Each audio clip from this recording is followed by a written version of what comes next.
Hi, everybody, and welcome to another episode of the Double 18 podcast. I am your host, Stephen Nagishi. It is Friday, and as always, my co host is Ken Fang from Awful Announcing. And Ken, it's great to catch up with you. You know, last week and this week, we have a lot of good news to catch up on the world of sports and sports media. How was your week? Oh, busy as always, Stephen. Never ends, but always interesting. And as always, good to be on with you. We have a lot of stuff to discuss. Yes, we do. And we'll start it off. And we can start it off with a lot of news. So, first of all, we'll recap, a real quick recap. We have stuff like regarding the Masters. We'll talk about that with Scottie Scheffler, the ratings as well. And then we'll also discuss the WNBA Draft. Caitlin Clark, and again, some of the silly stuff that some of the media is pulling. We'll talk about that as well, and plus other stories coming up here on the Double A team. So Stephen is always glad to see you. And I apologize. I kind of pushed the wrong button and kind of went out of studio and had to get myself back in. My apologies there. I can always vamp if we have to. Don't worry about a thing. But we thank you for watching us and coming on with us, here on the Double A team, Ken and Steve. And Steve, of course, was busy this week talking about the Bears and talking about what they're upcoming. We'll talk briefly about that as we break NFL draft. Yes, it's next week. But let's talk first about the Masters, Stephen. What do we have? Of course, Scottie Scheffler won with that, ran away with it. Because of it, CBS had one of its lowest rated Masters final round ever. Of course, also too, several factors as well. It was a nice day on the East Coast. So, but still, CBS had to deal with Scottie Scheffler running away with the Masters, basically a 4-shot win. Nobody was really going to get close to him. He is the number one golfer in the world. He showed it why. Second Masters in 3 years, his second green jacket solidifies the fact that, yes, he is a great golfer. And Stephen, it's just one of those type of things where, there's not much you could do when a guy gets hot like that and starts leading and starts making shots. There's not much you can do. No, absolutely. I think, Scheffler was locked on, partly due to the fact that I think his wife was due to give birth at any point. Mm-hmm. So, he was really locked in and he really didn't care. If the day of the day he was born, the child was born and Scottie had to lead or not, he was ready to leave. And, he was just pretty much locked on and dominant.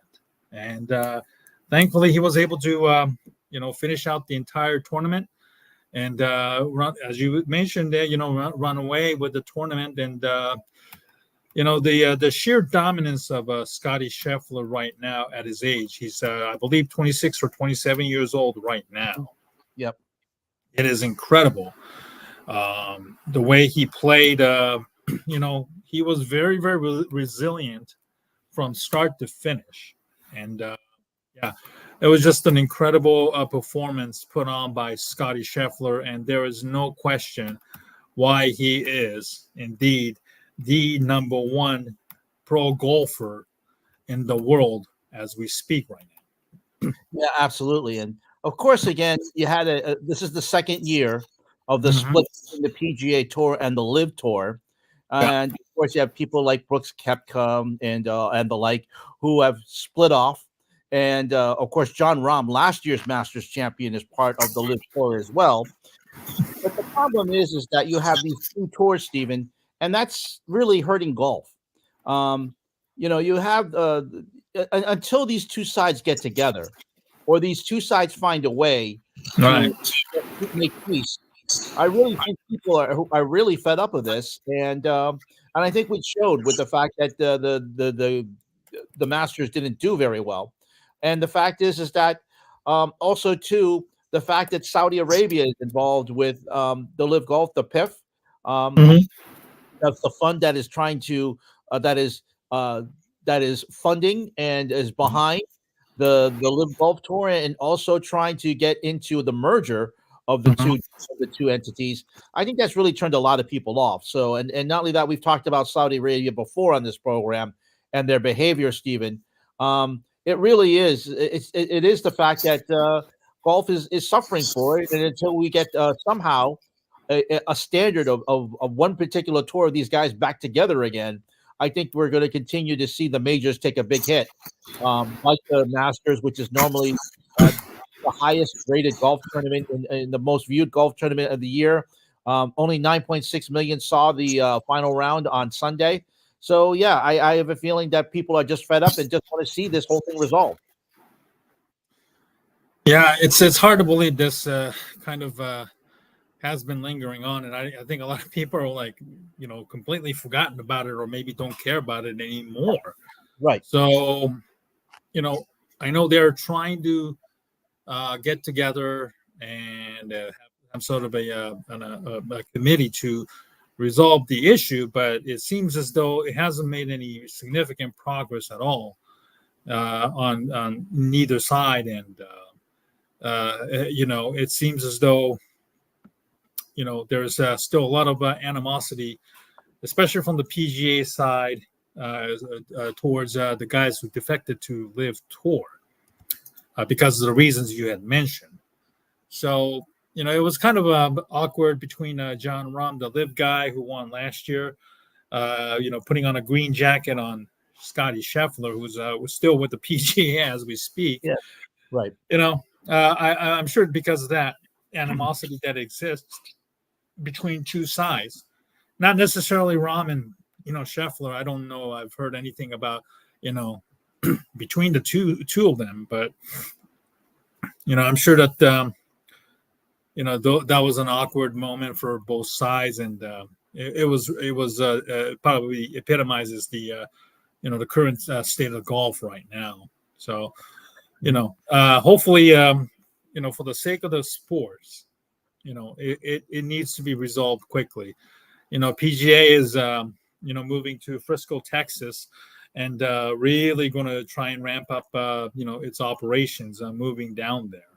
And in order to make a positive impression, this issue still is hanging over like a dark cloud on the PGA and the tournament itself. So I believe is it still Tim Fincham, the chairman of PGA commissioner? Hold on, I can check. Hold on, PGA Tour. No, it's not. I don't think it's Fincham. I think the PGA commissioner is Jay Monahan. He was the one. Jay Monahan. Okay. He was the one that had that interview with CNBC with the leader of PIF last year. And this after a year following after the fact that he said that there was no way that the PGA Tour and Live and the Public Investment Fund would get together. But the unfortunate thing, Stephen, and as we talked about Saudi Arabia's sports washing, and we've talked about this before, and of course the horrendous Saudi Arabian human rights violations and the murder of the Washington Post journalist Khashoggi in regard, and also the fact that the PIF wants to get involved in tennis, and they're trying to fund a tennis tour. So they're trying to do all this at the same time of trying to do sports washing and trying to become prominent in both golf and tennis, two sports which are not necessarily popular here, but very popular in Europe and Asia. We're trying to see what the PIF is trying to show its influence around. But again, the split between the two tours, golf, PGA Tour, and Live, as long as that goes on, and as long as they don't get together, I think the public is, as you mentioned, is really fed up of it and just doesn't want, and is not going to watch until at least they see some type of resolution.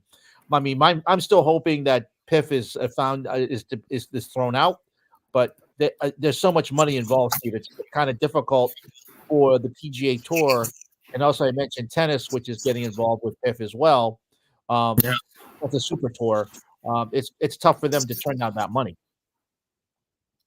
Yeah, it is indeed. And, at some point, you hope that the morality trumpets, but it doesn't seem to be that way, unfortunately, anytime soon. So you have to kind of do what, what you can in an awkward marriage type of situation. So, we'll see what happens. Scheffler's domination really was stood out, and unfortunately, the ratings just didn't seem to reflect on it.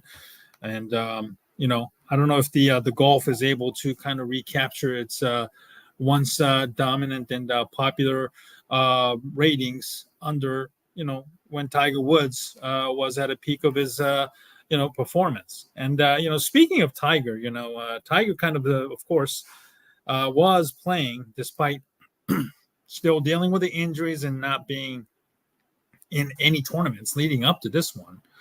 And Woods made the cut again for I believe the 24th straight time. Yes. Which is a tremendous accomplishment. But then after he made the cut, the next day on the third day, he basically hit 82 or something like that. And he just basically completely bottomed out. And then, the next day, the final day, he limped out of the tournament, unfortunately. And it's become like an occurrence here with the Tiger Woods. Obviously, people still want to talk about what he did off the off the tournament or off the the green with the highly publicized affairs and embarrassment, PR nightmare, and and then he right, and then his miraculous win, I believe, in the is it the PGA Championships back in 2019? It was the Masters. Oh, it was the Masters. Oh, okay, it was the Masters.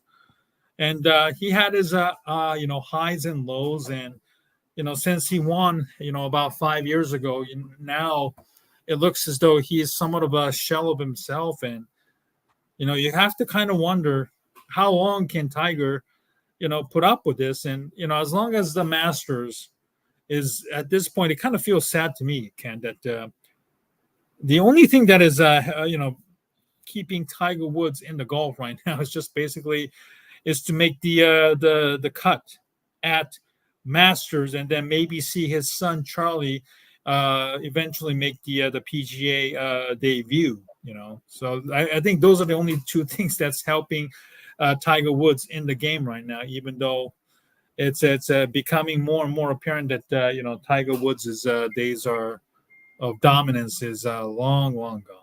Yeah, I mean, the fact is that it's kind of sad for golf is that Tiger Woods, even though he does not have the skill that he did even 4 years ago when he won the Masters in 2019 because of that accident, he just can't play. And the thing is, Stephen, is that the fact is that golf doesn't have really anybody to attract. Like we mentioned, some of the more interesting personalities are on Live. Scottie Scheffler, as great as he isn't a great personality and isn't a compelling personality on the PGA Tour. Some of the people who like Patrick Cantlay, or people like Brooks Koepka, or people like people on the Live Tour seem to have those controversial personalities who have taken what the PGA had, what was attractive, is now on Live. But the people have seen through what Live is and what is being funded by, and who's behind it, and they're not watching, right? So the fact is that, as you mentioned, Tiger was the one person who was helping the ratings for ESPN on rounds 1 and 2 when he was doing pretty decently. But as you said, he fell way off, shooting his first ever really bad round, and a horrible round on Saturday, forced him to go really over above 10 over par, Stephen, and he just never recovered. So will he be able to play next year and make another cut? It's possible, but it just seems that it's just an artificial thing to keep interest in golf until the next major personality, and we don't know who's that going to be. Women's golf has Nelly Corda, who's trying to win this year's edition of the Chevron Championship, which is the first major on the LPGA side right now in Texas. So perhaps she can bring some viewers as women's golf and women's sports is rising, and we'll talk about that coming up in the next segments. But Steven, I'm telling you right now, golf is in a really bad place, and I don't know, as you mentioned, I don't know if we can it can get out of this abyss that it's in right now, and what it'll take for people to get interested in it again. Yeah, it hurts to see Tiger, play like he did, and again, that's like the only thing that's kind of keeping him in the game at this moment. Who knows when he's going to play next? It's right now. I think he before Masters he only played one tournament, if I'm not mistaken. Is that the Genesis Open? Yeah, he didn't. I think after the Masters last year, which he withdrew after during the third round. I don't think he played. I think he maybe just he hardly played. I think the Masters, this year's Masters, is the first tournament that he played since last year's Masters, Steven. So oh, okay. So it's basically an entire year he went without any a real live golf experience. So, I mean, I think he did play in an exhibition tournament with his son Charlie. Right. I think that's the one that he hosts every year. That's the quote unquote the silly season in November and in January, December and January before the season begins. But yeah, it is tough to watch him. It is tough to see him in this type of position after seeing how dominant he was in the 90s and the aughts. But as you mentioned, he's gone downhill personally. Both, as we mentioned, the affair that he had on his wife, and then now the situation with his personal injuries after the accident. I don't think he'll ever win again. He thinks he can. Of course, he's playing because, he's a competitor. That doesn't leave you. But, it's like when Muhammad Ali said is that I can try to throw a punch. My brain tells me to throw it, but my body tells me another thing. So, time is always the eventual equalizer of every great athlete. We've seen it from everyone going down from Michael Jordan all the way down to Tiger, and we're seeing it with Tiger now. So, and as we mentioned, who's that person to take his place? We have no idea, and that's the issue right now, because golf, as you mentioned, with two different tours, the PIF involved, people very skeptical about the Live Tour, people skeptical about the PGA Tour, and people fed up about the infighting in the game. It's just not attracting viewers. Yeah, golf has a lot of problems, and will be very, very interesting to see if this forces both the PGA and Live PIF side to kind of gather, at the table once again and hammer out any issues moving forward. Because it doesn't do anybody any benefit as long as these two entities are kind of split. So let's see if this becomes like the moment of truth for both sides to finally get back into the negotiation table and hammer out or sort out whatever the issues that these two entities have. Now, speaking of the Masters, there was also the final Masters for Verne Lundquist. Last week's show, I kind of indicated that he was done. So I know it was a kind of a mistake on my part, but this was indeed the final Masters for one and only Verne Lundquist. And I'm going to play a clip. I think that was kind of telling, where we were talking about Tiger Woods, and this is the moment where Woods came over and shook hands with the Verne Lundquist here. Mm-hmm. He has told the story of the Masters, and he has the appreciation of. I apologize. I tried to do all of us the appreciation of Tiger Woods. Verne, we thank you. I thought it was a very touching tribute, and I don't want to say that after discussing about the future of Tiger Woods, maybe Tiger was kind of acknowledging that maybe his days is also his playing days competitively is also over, as he went over and shook hands with Verne Lundquist, knowing that this was his final tournament that he's calling, and then that certainly Tiger would kind of know a lot of memorial calls that Verne has made in the Masters throughout his career, and I thought it was a very touching one. But I couldn't help but think that maybe this was a final acknowledgement for not only for Tiger acknowledging Verne, but also maybe for Tiger, that this could be it for him as well. Yeah, let me play a clip here, Stephen, of the final goodbye that he had. Let me just get my screen here for you. Just a second here. Yep, here it is. I'm going to share this with you. Here's the Scottie Scheffler with another birdie, his 7th of the day. As Verne said, why not?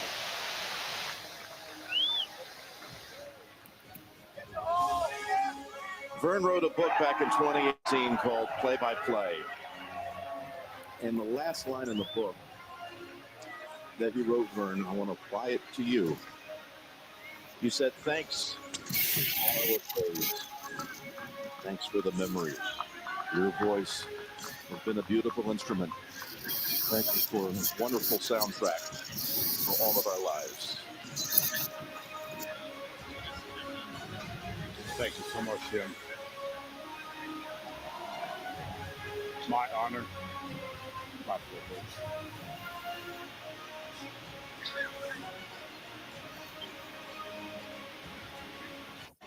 Scottie Scheffler. Yeah, so that was that great moment. Jim Nance paying tribute there to Verne Lundquest, and of course Verne's last words were, "It's been my honor, my privilege." So a classy way of Verne to go out. Stephen, it's amazing. I mean, so many great things. He was first a voice of the Dallas Cowboys. He got his start in network television on TV as a sideline reporter to the North American Soccer League. Jim McKay, the voice, along with Paul Gardner, and then he went to CBS, I think around 1983, to start calling college football and then the NFL. His partners in the NFL was Terry Bradshaw, of all people of interesting. Right. They called the Fog Bowl in Chicago, Stephen. Which of course I remember. Yes, I watched that game.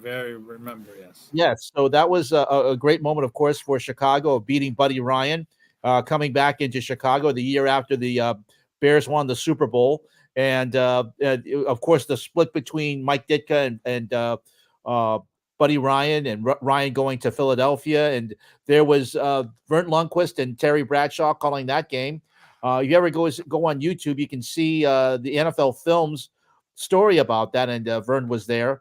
And then Verne went to called Olympics. He called figure skating in 1992 in Albertville, 1994 in Lillehammer, and then 1998 in Nagano. Of course, he was the voice of Tanya and Nancy, the Tanya Harding and Nancy Kerrigan, the battle there in 1994. He went to call Sunday Night Football and the NBA on TNT for a couple of seasons after CBS lost the NFL. And then he always called the Masters. And, of course, he had that great call of Jack Nicklaus in 1986 winning his final Masters, saying yes, sir, at the 17th hole, and Tiger Woods holing out in 2006. And so he's been there. He's been the soundtrack. He's called the NCAA tournament with Bill Raftery, Stephen, the SEC on CBS with Todd Blackledge and Gary Danielson on CBS. Known for I think a lot of people are more familiar with him on the SEC games, pretty much. Yes, especially the younger people. Yeah. So he's called a lot of stuff, and it's great. It's for him to be known for so many things, Stephen, and so many great calls. It's too bad he never got to call a championship, aside the SEC championship on CBS. Here's a guy. I mean, for me, I said as Scottie Scheffler was approaching the 16th hole where Verne Lundquest was calling, I said, wouldn't it be a great idea if CBS allowed Verne to call the last 3 holes? But that wasn't going to happen because the Masters has its own protocol and all that stuff. But it's just I'm sure we'll see Verne again down the line for special events, but his career of calling events is over. But it was just great to hear his voice one last time, calling the Masters at the 16th hole. And that's a great way to go out. Absolutely. And, congratulations to, Verne Lundquest. Thank you very much for the memories that he has given us over the years. Masters, SEC football on CBS, and we're definitely going to miss Verne's voice. And I hope that he will enjoy his retirement, and that he deserves one, and that we are so lucky to have heard his voice on so many sporting events, and that we definitely will always remember his voice in the American sports and television media, lore, and his voice will definitely be remembered by many people for a long, long time. I got one quick story. I interviewed Verne. I had a podcast at one time, and I interviewed him, Stephen. And, oh, really? Yeah, I knew that one thing that he and his wife Nancy loved to do was travel and take cruises. So I asked him what were some of the things that he looked for in a good cruise, and he said, going to Europe is always going to a great cruise. Going to the Danube River, going into Austria was another one, and also, just he said that it's great because they take care of everything and they have all the food there for you, and all the packages, and you don't have to leave the ship. And I go, that's absolutely fantastic. And I said, I asked him, I said, did you ever think about writing a book about the fact that you can travel and some of the places you've gone? He goes, no, but it's a great idea, and I wish he will do that, because now that he's in retirement, maybe that's something he can provide as a service to people who love to travel. But one thing, like I said, he just loves to travel. He and Nancy during the off season will go off and do cruises. So I think maybe one day he can do a cruise and maybe host a cruise and have fans. So that would be great to see.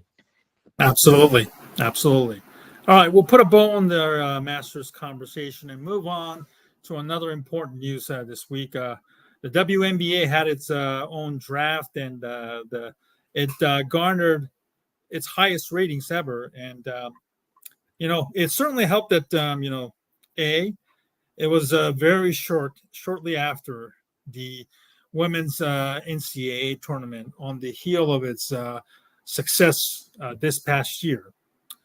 And it's also was helped by star power, mostly, of course, Caitlin Clark, who went number 1 overall to Indiana Fever. So, Caitlin Clark played at Iowa, and I believe, correct me, Ken, I think she is from Iowa as well. So moving from one Midwest place to another certainly could help her with the transition of going to bigger cities like LA, New York, and others. But I'm sure that the star power that she has, she would have been welcomed, and she would have fit in anywhere. But I think it's a nice place that, she get to stay in the Midwest, with the support that she has in her time in Iowa. I'm sure that there will be a lot of Iowa fans who flock to see her. We're going to be watching Indiana Fever, at least on television, more so. If not, they would be able to attend,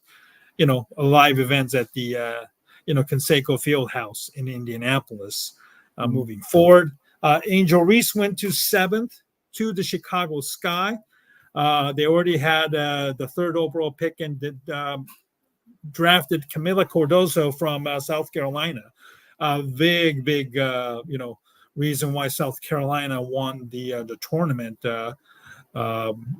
this past year under Dawn Staley. So you have 2 players who basically was a face of the tournament this year. Angel Reese last year and this year as well. So you're going to 2 stars going to a large city, trying to reestablish themselves.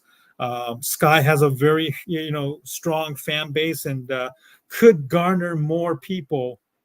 Maybe whether it's a bandwagon fan or just those who are curious to, come to the Wintrust Arena.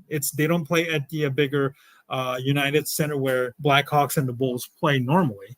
So it would be a very good place for Chicago to start reestablishing themselves and introduce both Cardozo and Reese to a younger generation of fans to be able to connect and bond with their star power. Given all the especially Angel Reese, who had to put up with a lot of crap her tenure in LSU. So I'm sure she is very, very excited and looking forward to the new chapter in her career.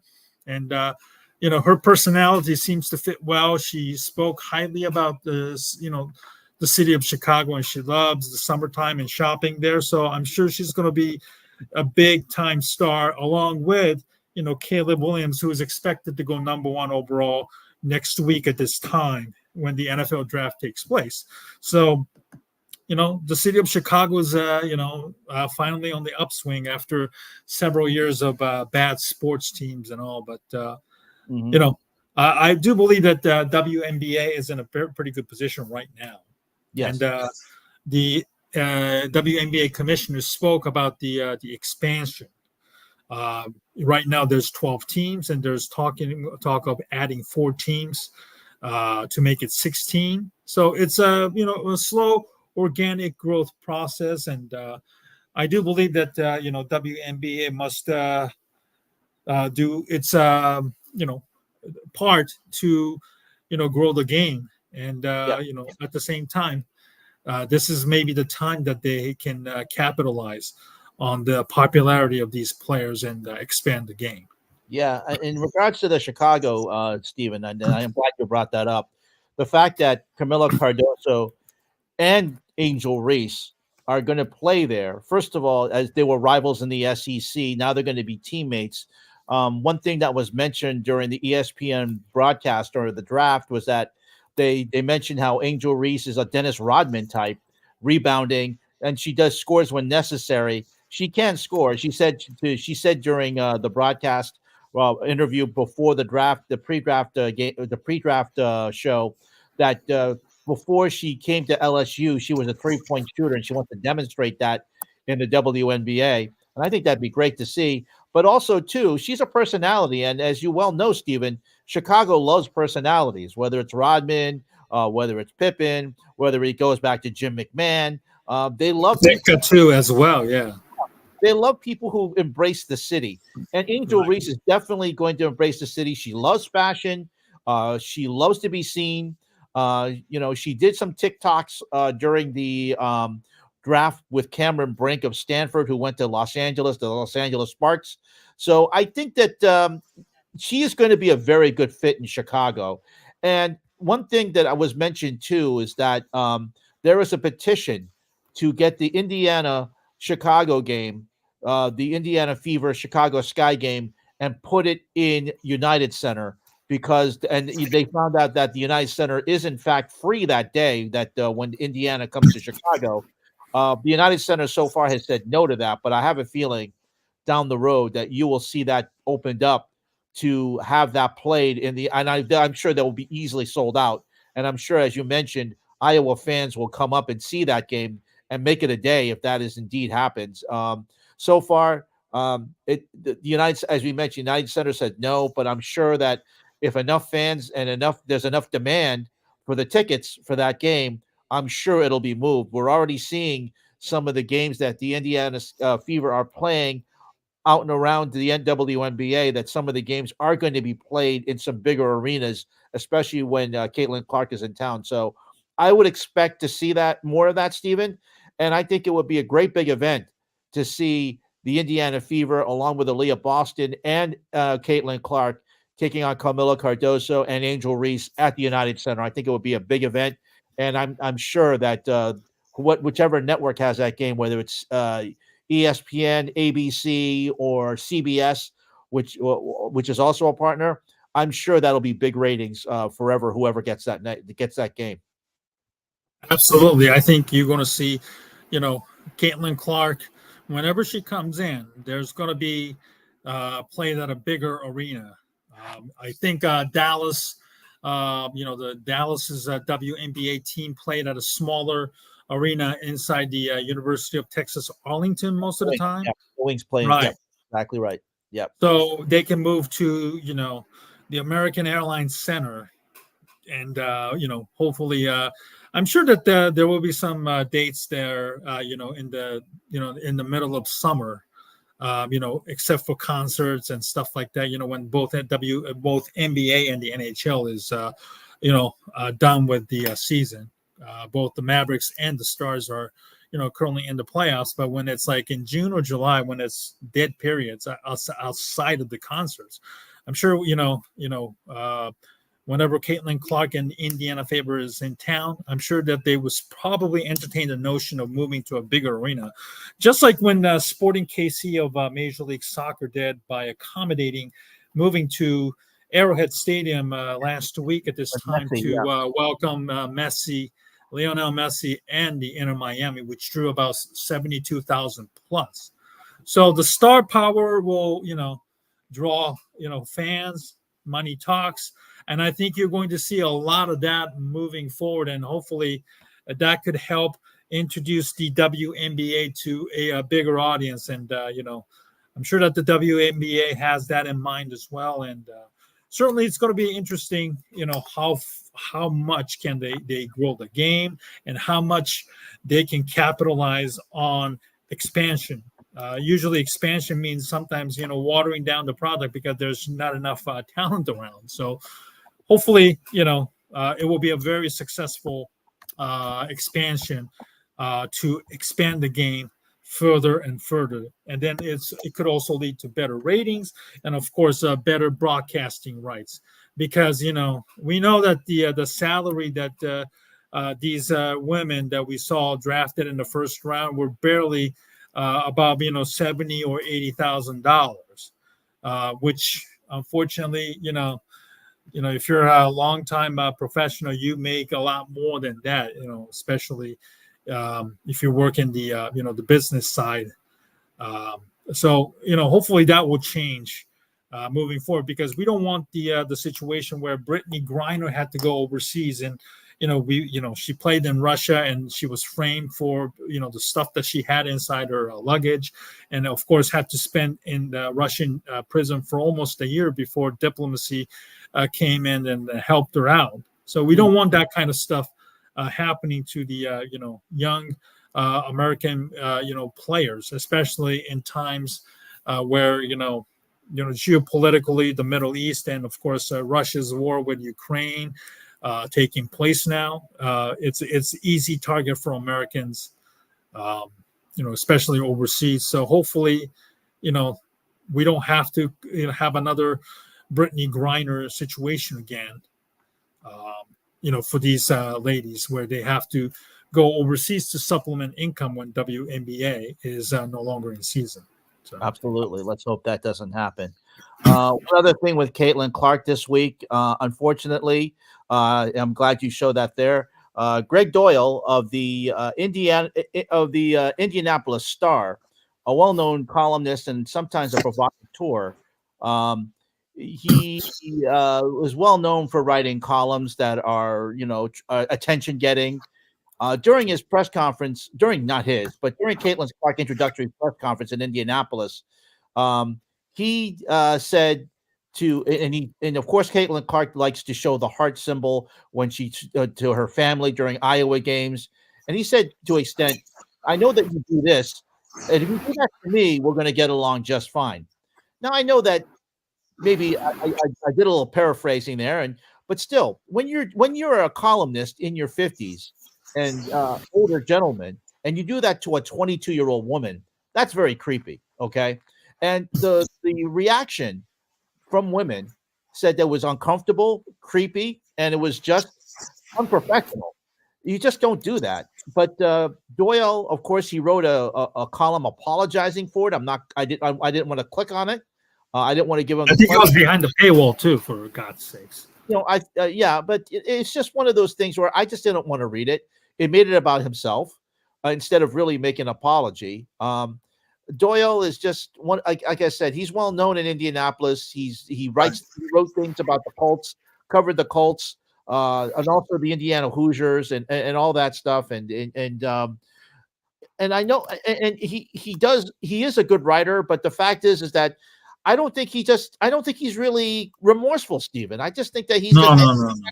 I just think he got angry that the reaction about it, and I don't believe that he should lose his job, but I just think that he's just got to stay away. And this type of behavior of white men or just men in general, not knowing how to cover women's sports, is just one of those things. It's just one of the reasons why women are just very angry at men for the way that they're being treated. So, and I know that some people say, "Oh, what's so bad about it?" I go, "Well, if that was your daughter, how would you behave? Or if that was your wife, right? Your wife, how would you behave?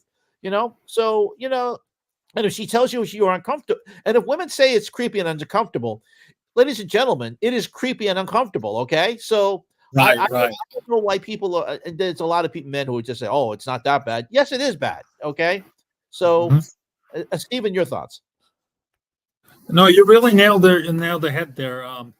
We have there have been a lot of issues, or it has been covered, of a lot of white men, the fragility and stuff like that. You have a lot of weird, so-called influencers like Andrew Tate, who is secluded himself along with his brother in Romania, and then continue to tweet about and then another idiot like Tim Pool, I believe, who has been provocative and when it comes to female in general, business women, politicians, and athletes, and then so-called these conservative influencers who are attacking women. The names that I just mentioned. There's also another one that is very, very popular that is escaping my name here. Ken, you're more than welcome to chime in the dude's name if you know the guy. And then, unfortunately, Greg Doyle kind of falls into that same category where, white dudes you mentioned are, becoming more and more brazen when their attitude towards women, especially women's color. We had a issue that we touched on last week. Dawn Staley, stepping up and answering question from a dude from Outkick about transgender women in sports, and she emphatically said that if they identify herself as a woman, they deserve to play, which obviously just wasn't the kind of answer that Outkick, which features decrepit dudes like Jason Whitlock and Clay Travis, Paul Kuharski, among others. There's also another indie guy who is a radio shock jock down there too. I forgot his name. Dan Dakich, I believe, also works for Outkick. And then it sounds like Greg Doyle is heading towards in that direction too.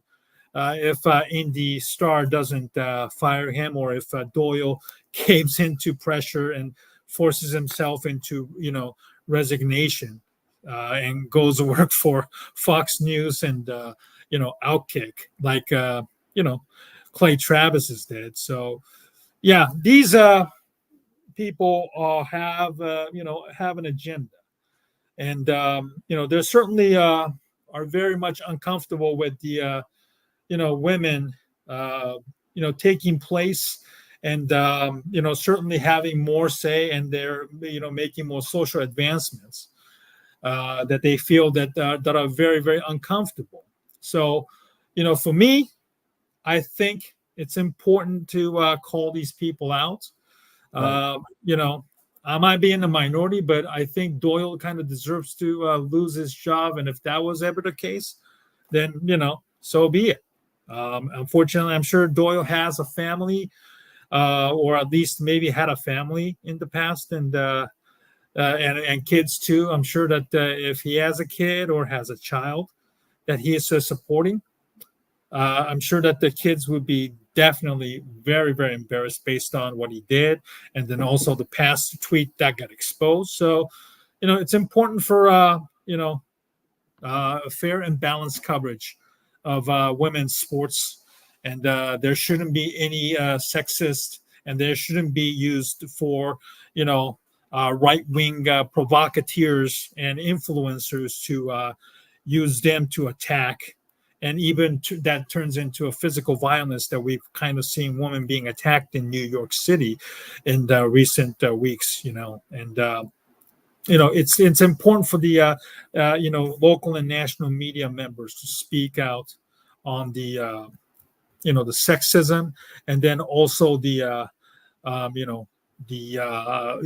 lack of fair pay that still very much exists in their sports as well, Ken. Absolutely, 100%, Stephen. And it's just it's unfortunate that we have to talk about this in this day and age, but it's the way it's the times we live in, and hopefully this summer, hopefully as we get closer to the Olympics and we get past the Olympics, with a lot of women's sports coming into the prominence, whether it be gymnastics, women's basketball, women's golf, track and field. Hopefully we'll see some a little bit better behavior, but we shall see. Absolutely. All right. More media news to touch on before we end our show. Earlier, we touched on Verne Lundquest announcing his retirement from the Masters coverage. We also had several big news involving other fairly known announcers. John Sterling, Jack Edwards, and Jeff Rimmer announcing their retirements in recent weeks. John Sterling's retirement was somewhat of a surprise. I don't think he has called any games this year so far with the Yes. He called one back in April 8th. I believe it was against Toronto, I want to say, but I will say this, Stephen. I did think that Sterling was going to retire. I just didn't think he was going to retire this soon. I did think this was going to be his last season. He's talked about it openly that he was nearer the end. He was nearing the end. And he did mention on WFAN this week that he could not have come back this season. He felt he's tired of the travel. And of course, baseball is a long grind, 162 games, 81 games on the road. He had cut back on his schedule for calling road games. A guy who's a legend in New York. And is he a homer? Of course he is. So he's a homer. And the Yankee fans, some of the Yankee fans feel he goes overboard, but he is who he is. And for a whole generation, he's called games since the 1980s, Stephen. And I remember I was running the board, running quote unquote, producing engineering games back in Groton, Connecticut, when we were the Yankees affiliate, and he had just started. He had come over from the Atlanta Braves, calling the games along with Jay Johnstone. And of course, he's had partners like Michael Kay and Charlie Sterling. And of course, he's worked the last 20 years with Susan Waldman, calling 9 innings. He's had a great career. And of course, people forget that he called basketball. He called the Atlanta Hawks basketball, and he called the 60-point game with Larry Bird in New Orleans against the Atlanta Hawks back in the early 80s. And you can find, of course, that game on YouTube. Right, he did the Braves game too, and that the infamous, 17, 18-inning game? Yes, the 18-inning game that ended it late at night and with fireworks going off because I think it was July 4th. So, yeah, he's called a lot of well into the next day, too. It's 3 o'clock or something. Yeah. So he's been a character. He's definitely going to be missed. He loves New York. He loves the Yankees. And, he will be honored actually tomorrow at Yankee Stadium in a ceremony. I'm sure that he'll be quite emotional about it. I think the Yankees fans would have loved him to call one more game, so they would have at least liked to have said goodbye. They didn't even know that he was going to retire when he called that game early last month. So, like I said, he's going to be well missed by the Yankees fans. And about Jack Edwards, he's someone that I know quite well, living here in New England, calling Boston Bruins games in the. He originally and he was a sports anchor in New Hampshire, sports anchor in Providence, where I got to see him for a few years at WJAR as a weekend sports anchor. Went to Channel 5 in Boston, Channel 7 in Boston, called skiing for ESPN back in the 1980s, did national work on ESPN, called the World Cup soccer in 2002. Some people would say not necessarily well, but that's okay. That's your opinion. But he's been calling Bruins games basically from the off all the way through this year. He is well known as a homer, of course, but he's also can call games professionally and down the middle if he has to. He is well known for his hatred of the Montreal Canadiens and the Toronto Maple Leafs, but that's what endears him to Boston Bruins fans, because he has the same hatred for the same teams that the Bruins fans had. And he grew up in New Hampshire, grew up in New England very well, and knows how to be a dramatic when he has to. The last few years, he's had issues with his speech. He doesn't know. He has mentioned it was noticeable, but he never talked publicly about it until this year, Stephen. And he said he's gone to neurologists. They don't even know what's wrong with him. But he's had a lot of slurred speech in his calls over the last 3 years. It's been very noticeable. Some people, I thought it might have been due to COVID, but and I would ask Nesson about it. They would try and protect him and say it was nothing wrong, even though it was really noticeable. But he's going to call one final Boston-Toronto series that starts this weekend. So it's going to be great to hear Jack, and I think he's going out at least on his own terms, and that's all you could ask for. Right. And Jeff Rimmer also announced his retirement as well. He might not be well known nationally because he's been doing Columbus Blue Jackets hockey for Bally and Fox Sports before that. And, probably kind of unfortunately because the market and Columbus being such a bad franchise ever since its inception, he just doesn't get a lot of, the credit or attention that he deserves. But he's worked in the industry for close to 6 decades. And, he certainly, unfortunately, deserve a lot of, accolades. I think he already made his decision to retire last October. Mm-hmm. I am familiar with him, having lived in the Columbus area for a brief period of time. Have seen him on television, whenever the game was on at a bar as well. So, all 3 men, regardless of what sports they were calling, obviously out of the 3, John Sterling gets a lot of, notoriety because of the Yankees and his, like a Chris Berman-esque nicknames whenever he called the Yankees game on the Yes Network, which I think a lot of people were kind of miffed about, especially with the Yankees being so dominant back then. So obviously people will remember John Sterling more so. But nonetheless, it's kind of, the tradition of, Lundquest and those 3. And then also you mentioned, your neck of the woods, Ken, Mike Gorman calling his last Celtics game with the NBC Sports Boston as well. It seems as though there's a run of, veteran announcers kind of, calling their on their own retirement. I know with the media markets kind of being still, fierce and also very, very unstable. It's kind of unfortunate that, a lot of these people are, at least I'm glad that they're able to retire on their terms, although it might not be that way. Maybe, whenever, they get asked in an interview, maybe in a few months or maybe in a few years or so. But, at least maybe this is the way the industry is kind of heading right now. And, Bob Costas is, still doing baseball, with the TBS and, every now and then. But, I think you're going to see more and more veteran announcers, play-by-play man, kind of move on and, head to the sunset, more and more moving forward, Ken. Yeah, and let me quickly talk about Mike Gorman. Again, another person I know in my area. He started his career in Providence at TV and calling Providence College games, and he called them with Tommy Heinsohn. And then when Tommy Heinsohn was asked to call Celtics games again on a thing called Prism, which Mhm. Sports Channel New England, and then eventually became Fox Sports Boston, Comcast Sportsnet New England, and NBC Sports Boston. But Mike has been the constant. Originally, he was calling home games with Tommy Heinsohn.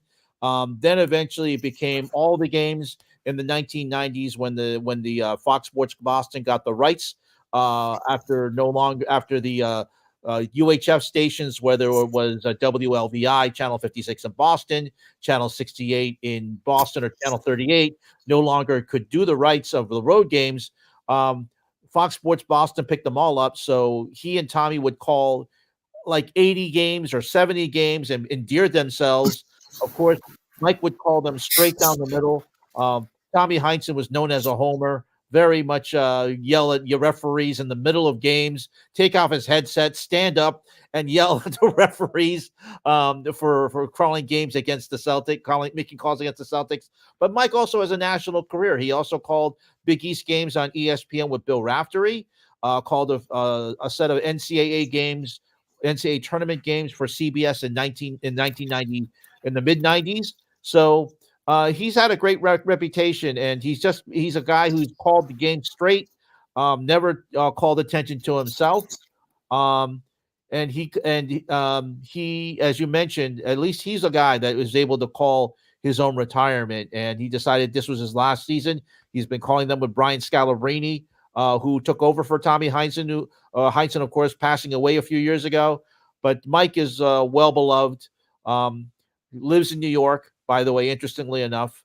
I know his wife, who used to work for Big East Games and at Channel 12 as well, production assistant, a production person who also worked for CBS. But Stephen, it's great to see that Mike is able to call his shots. John Sterling, I think he just called it because he was tired. He decided to retire after calling Yankees games on radio. Jack Edwards has health issues, and as you mentioned, Reimer, just maybe being tired of calling bad teams and being worn out, deciding to retire. But at least for Mike Gorman, of all those people, he was at least for one, I think he feels most comfortable of retiring on his own terms, and that's great to see. And as you mentioned, it is an era of transition. We don't know when Al Michaels is going to be leaving. Marv Albert is no longer calling NBA games. Mike Emmerich retired in 2020 after calling so many great years of the NHL. So we're seeing a lot of famous people who are retiring and leaving, and we're seeing transition.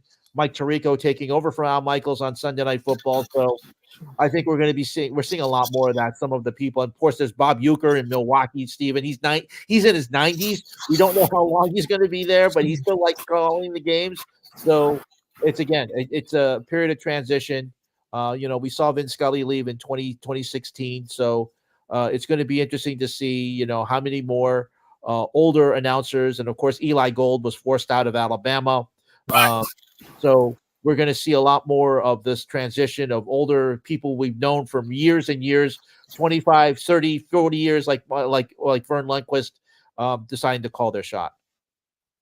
Yeah, I think we're going to see more of that, and I think we're going to be surprised and caught off guard with the sudden retirements of these announcers.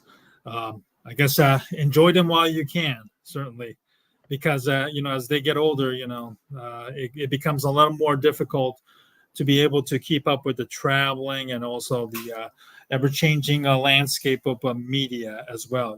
So maybe Al Michaels might call it quits after this year. If he doesn't seem to enjoy, the Amazon Prime and.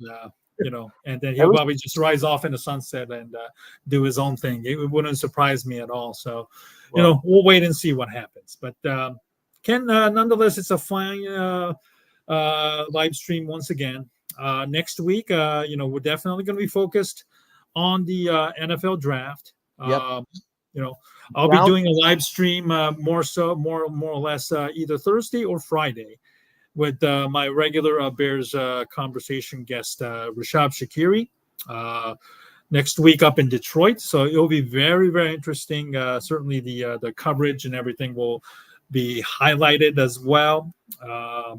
And then on Monday, I'm expected to have Arjun Menon, who is a student at the University of Michigan, who is one of the four experts when it comes to analytics in the football world. He was on the NFL Network last week. He's a very bright, talented analyst and expert to talk about the NFL draft and the role of analytics playing in football, which is not that known compared to, say, baseball. But I'm very, very excited about having Arjun Menon to talk about the NFL draft from an analytical perspective.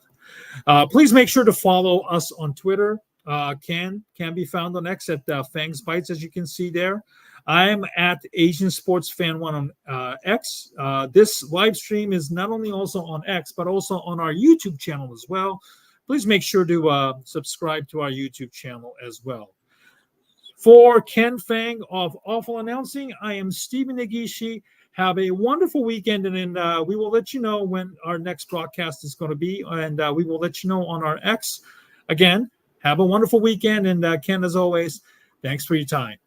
Thank you very much. And as Steven said, we're on YouTube. You can find us there on the AA team, and you can also see us here on Twitter. We're always live. We look forward to seeing you again next time. Stephen, have a good time covering the draft next week. Round 1 next Thursday, rounds 2 and 3 on Friday. And then, of course, the big day on Saturday when they just go like all out 7 hours of coverage. So for those of you who love the NFL draft, it's next weekend is going to be basically nerd prom for you. So it's going to be a lot of fun. Thanks for watching us, and we'll see you next week.